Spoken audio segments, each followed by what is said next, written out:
সম্মানিত ভিউয়ার্স, দেখুন আজ আপনাদের আমি আমের জংলি জাত থেকে কিভাবে উন্নত জাতে রূপান্তরিত করা যায় কলমের সাহায্যে সেটা দেখাচ্ছি।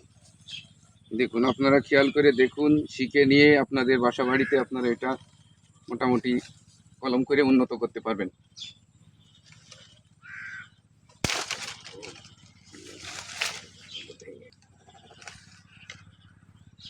অত্যন্ত মোটা গাছ তো এই জন্য একটু সমস্যা।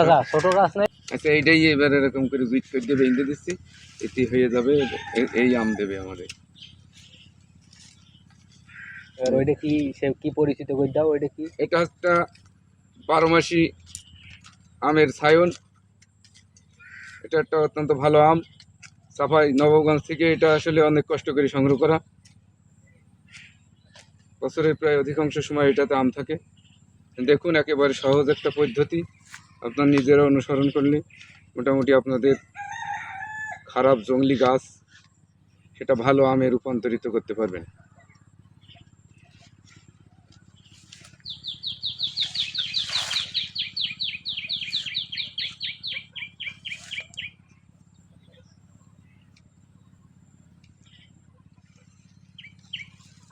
এটা যে কোনো একটা সাইড মিলিয়ে দিতে পারলে তাহলে মরবে না, খুব সহজে এটা লেগে যাবে।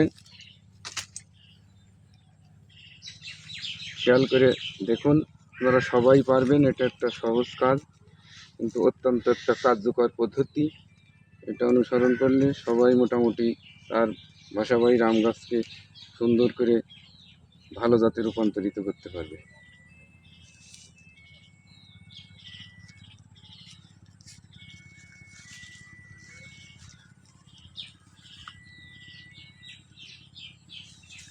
এই যে হয়ে গেল, এটা হয়ে গেল চাচা? হ্যাঁ, হয়ে গেল। অল্প দিনের ভিতরে এখান থেকে 12 মাসে আমের ডালপালা বেরোবে এবং 1 বছরের ভিতরে ফলন দেবে।